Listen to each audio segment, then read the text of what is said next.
Bismillahirrahmanirrahim. Assalamualaikum warahmatullahi wabarakatuh. Selamat malam, Sugeng Dalu.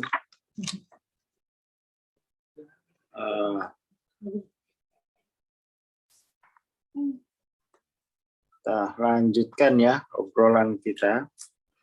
Kali ini masih di level 400. Kita akan bahas soal relativisme moral.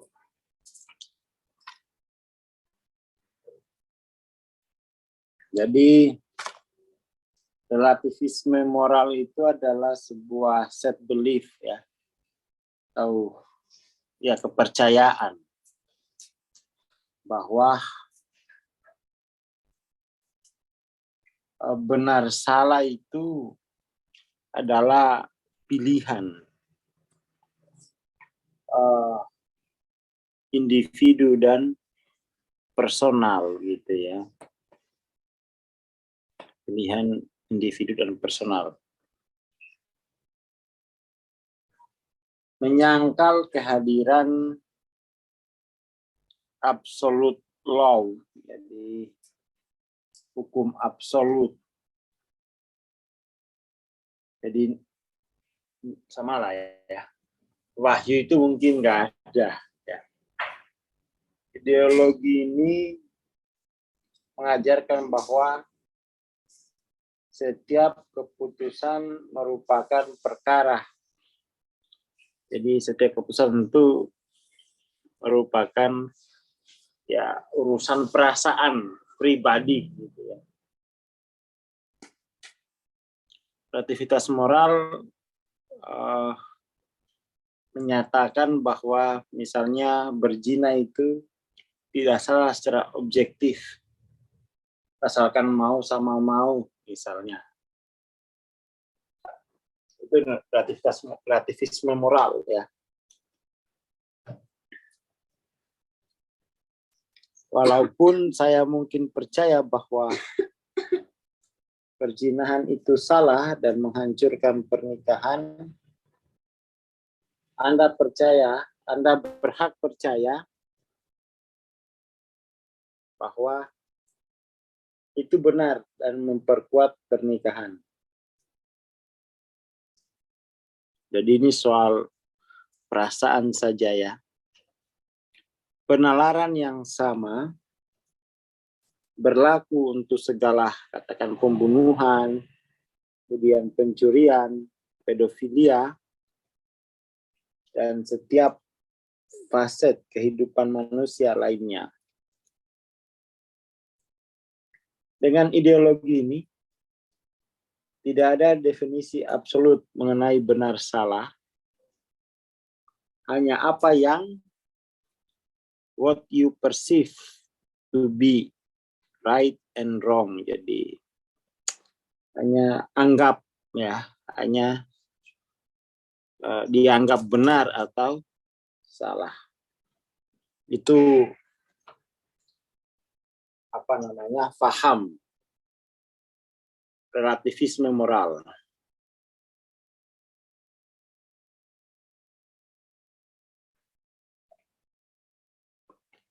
Jadi prinsip ya, jadi ini prinsip yang menyimpang dari penalaran.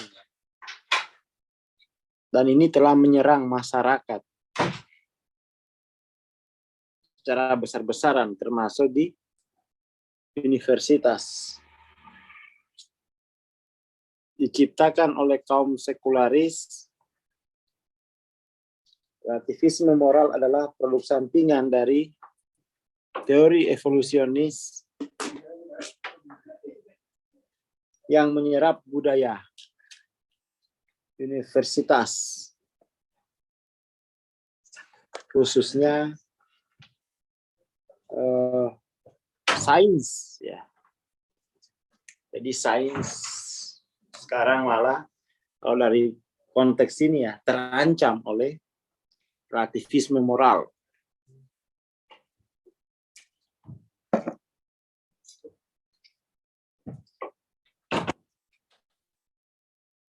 Termasuk yang lagi trending ini kan soal LGBT ya.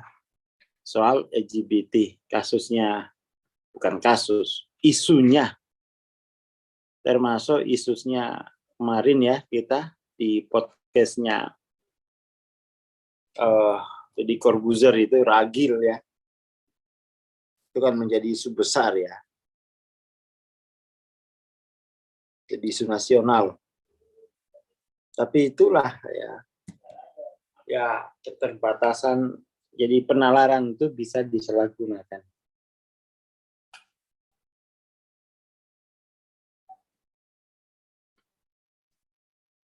Dengan menyangkal eksistensi Tuhan,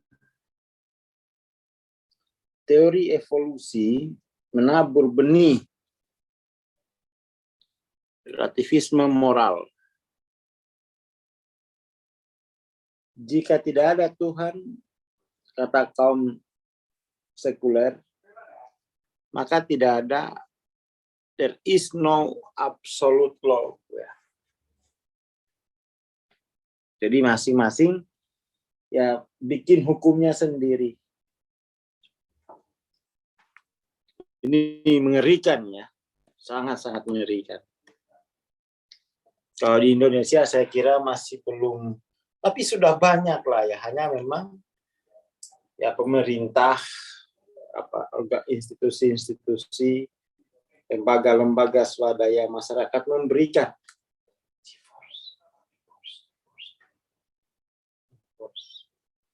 Jadi memberikan tekanan yang kuat ya kepada kelompok-kelompok yang kita sebut menyimpang ya. Kita sebut menyimpang.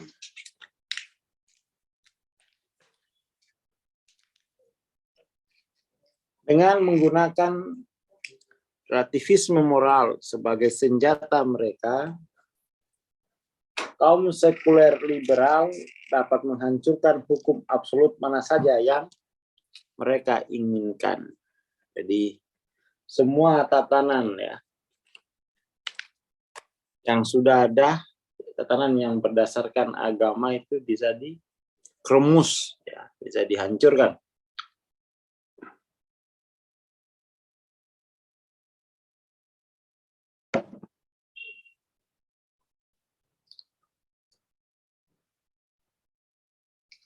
Sebagian besar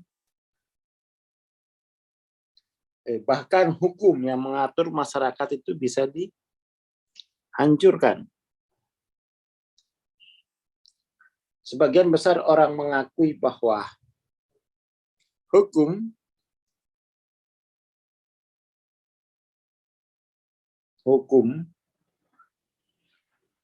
ideologi dan moral Amerika ya, Amerika ini pada dasarnya diatur oleh kepercayaannya Yahudi Kristen dalam 10 perintah Tuhan gitu ya.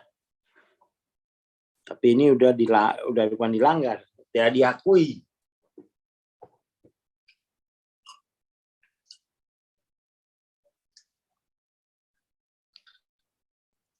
Karena tidak ada Tuhan, menurut kaum sekularis, kemudian yang ada hanyalah 10 saran. 10 saran, 10 suggestion, bukan law.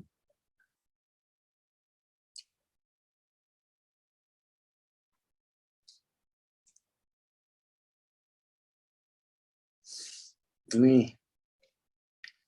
Jadi tanpa hukum absolut, maka kemudian benar salah itu menjadi urusan masing-masing ya. Menjadi urusan masing-masing.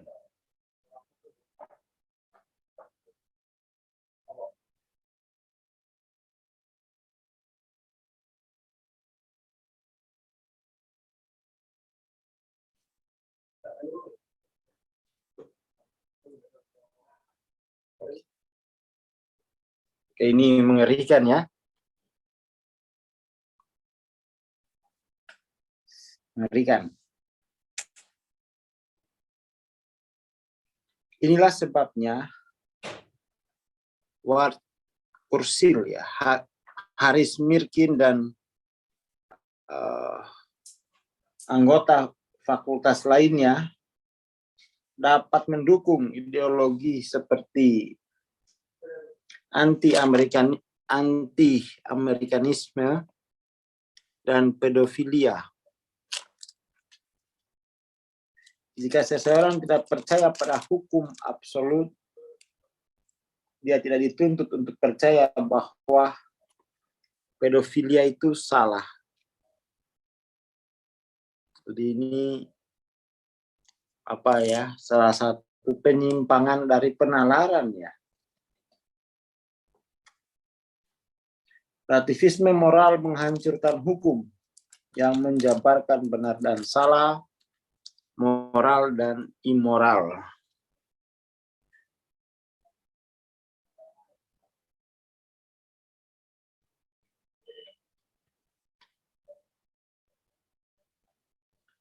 Seperti itu. Ini merupakan beberapa contoh relativisme moral dan immoral yang menjalari kampus-kampus kita. Nggak tahu di Indonesia, tapi ada lah, ya. Apalagi dengan adanya media sosial hari ini itu, wah, pasti menjalar.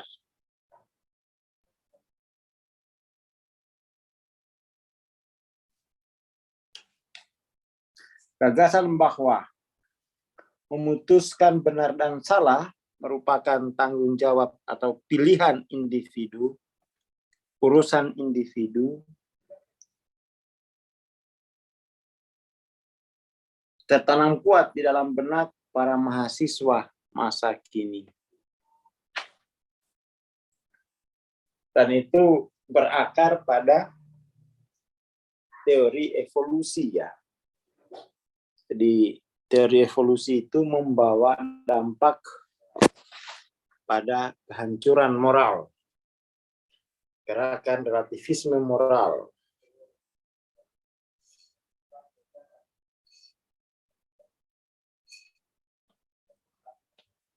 Seperti itu.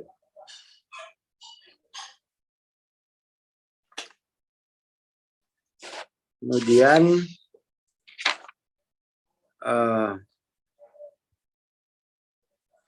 penting untuk diperhatikan bahwa Paus saat ini, Paus yang mana ini, ya, telah menjabat mendeklarasikan bahwa masalah yang paling mengancam dunia, ya, adalah relativisme moral yang menggantikan keilahian dengan menggunakan kedaulatan ego yang narsis. Jadi di level 400 itu ego itu masih narsis.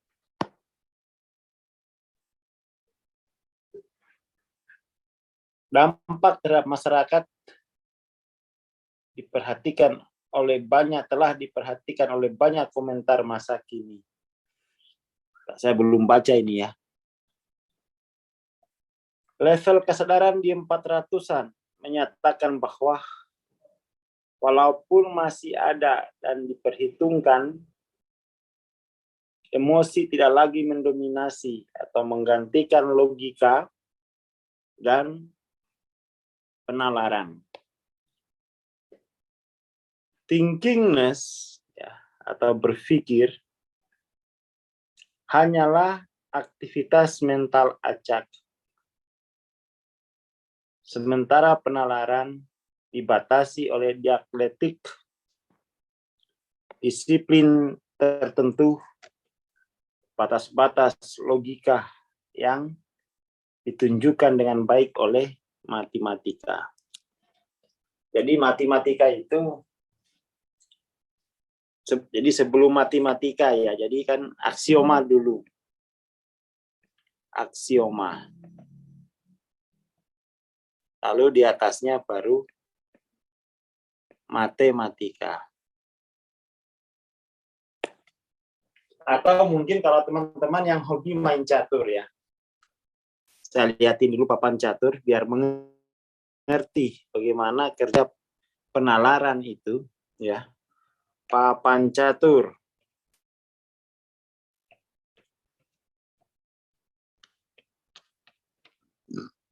Papan catur. Oke.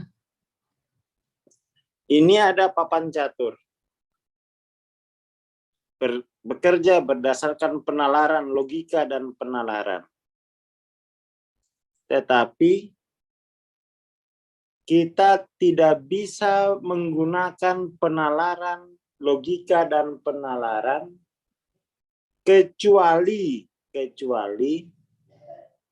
kita percaya pada aturan permainan catur. Jadi kalau nggak percaya pada aturan permainan catur, penalaran dan logika nggak ada gunanya. Itulah fungsi aksioma dalam matematika. Saya ulangi ya. Saya ulangi. Jadi teman-teman kalau bermain catur, ya dalam permainan catur, bidak-bidaknya ini kan bergerak karena kerja penalaran dan logika. Tetapi sebelum memainkan penalaran, detail operasionalnya, teman-teman harus percaya dulu pada aturan permainan catur itu. Itu yang disebut dengan, teman-teman percaya pada permainan catur itu namanya aksioma. Jadi penalaran itu selalu bekerja menggunakan dasar aksioma atau postulat dalam fisika ya. Seperti itu.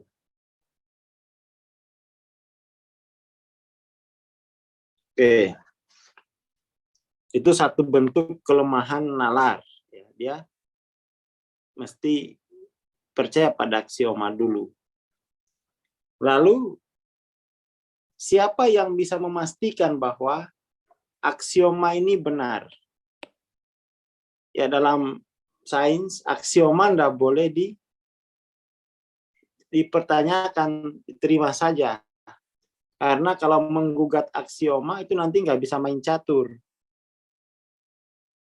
Ya kan, kalau kita menggugat aksiomanya, maka kita tidak bisa bermain catur. Jadi jalankan saja itu. Nah, sains itu ya kurang lebih seperti itu. Jadi aksiomanya tidak boleh lagi dipertanyakan. Jadi aneh juga kadang-kadang itu ya. Aneh juga, bukan aneh, memang aneh. Orang sains menyebut agama itu dogma. Padahal mereka juga punya dogma kok yang disebut aksioma gitu ya. Hanya saja memang dogmanya itu dogma objektif. Sementara agama itu dogma pada tataran subjektif. Itu toh, tapi dogmanya ya bodoh. Sama-sama dogma. Hanya beda, satu objektif, satu subjektif.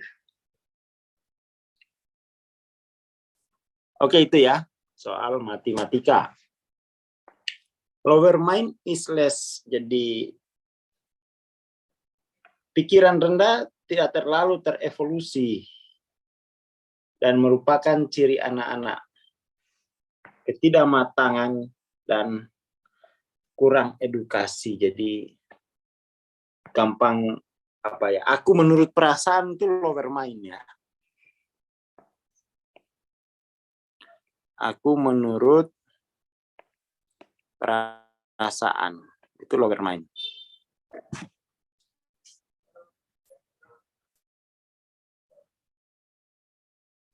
Di dalam kondisinya yang lebih primitif, lower mind ya, mentalisasi mematuhi emosi. dan kebutuhan serta keinginan yang dipersonalisasi. Aku menurut perasaan itu ya, lower mind.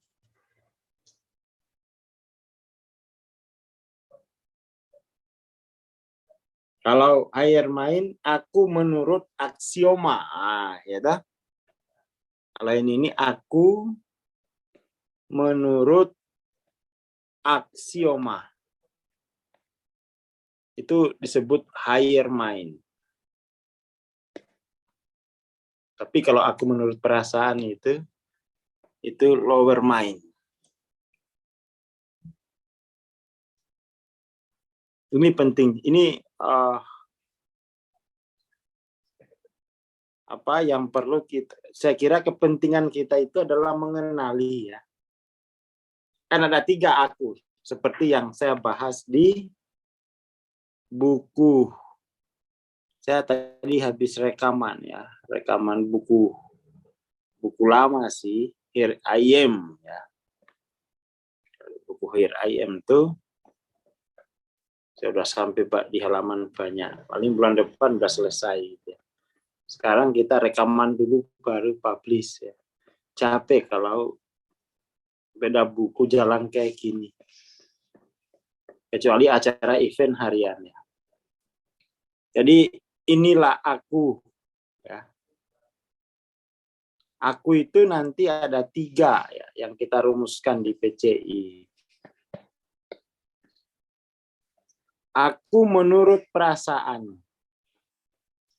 Ini yang disebut sebagai lower mind. Aku menurut aksioma. Ini namanya higher mind tapi masih linear. Aku menurut yang sejati. Nah itu yang non-dual ya. Nah evolusi mestinya cepat-cepat ke non-dual gitu ya. Harus cepat-cepat ke non-dual. Itu percepatan evolusinya ke sana. Oke, kita balik ya. Tadi itu hanya dihubungkan saja ya.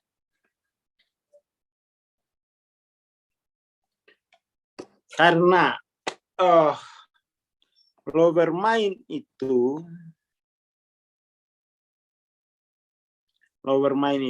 diatur oleh pikiran rendah, kepentingan rendah. Jadi lower mind itu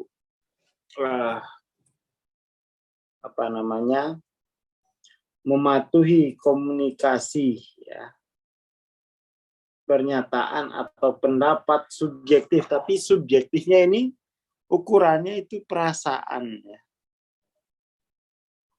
Subjective state of opinion, which jadi apa ini ya? Jadi pikiran rendah mematuhi komunikasi. Komunikasi itu transaksi ya. Maksudnya transaksi bahasa, bukan aksioma. Ya, kalau aksioma itu kan bukan hasil transaksi, tapi itu hasil kesepakatan.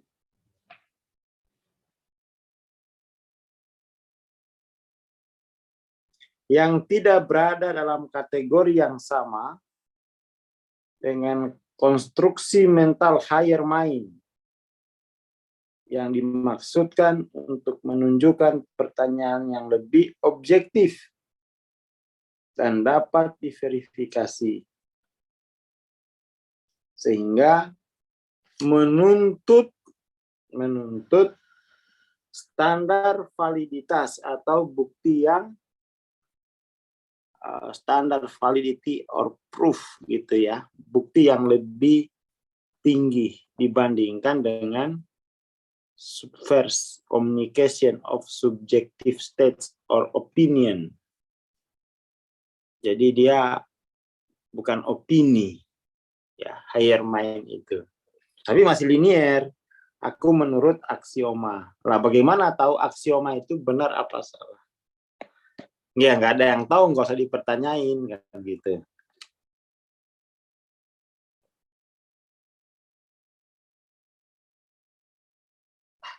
Oleh karena itu, pikiran rendah, lower mind, diatur oleh keinginan. Sementara higher mind adalah jadi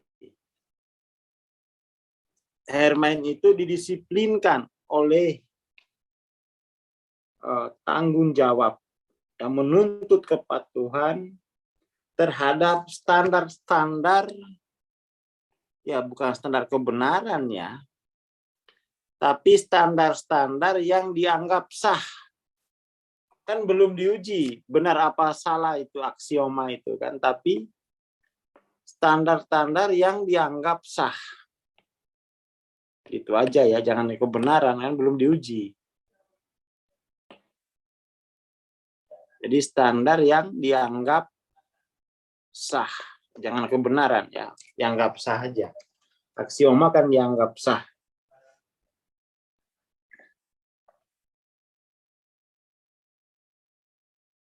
Oke.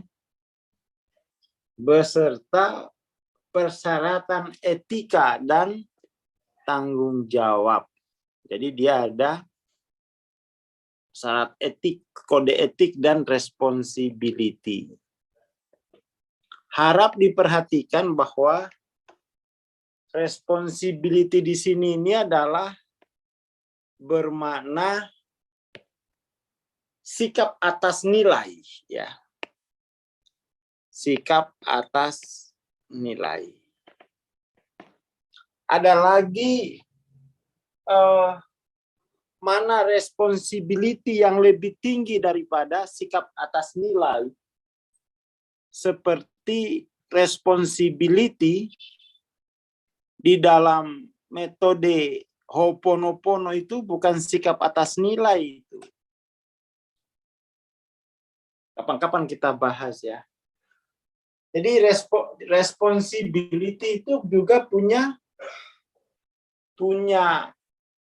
gradasi ya. Kalau sikap atas nilai ini responsibility nalar. Tapi ada yang disebut dengan responsibility spiritual.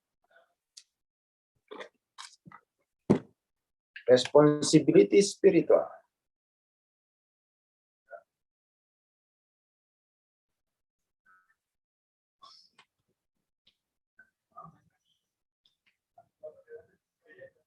Oke ya, nanti kapan-kapan kita bahas itu.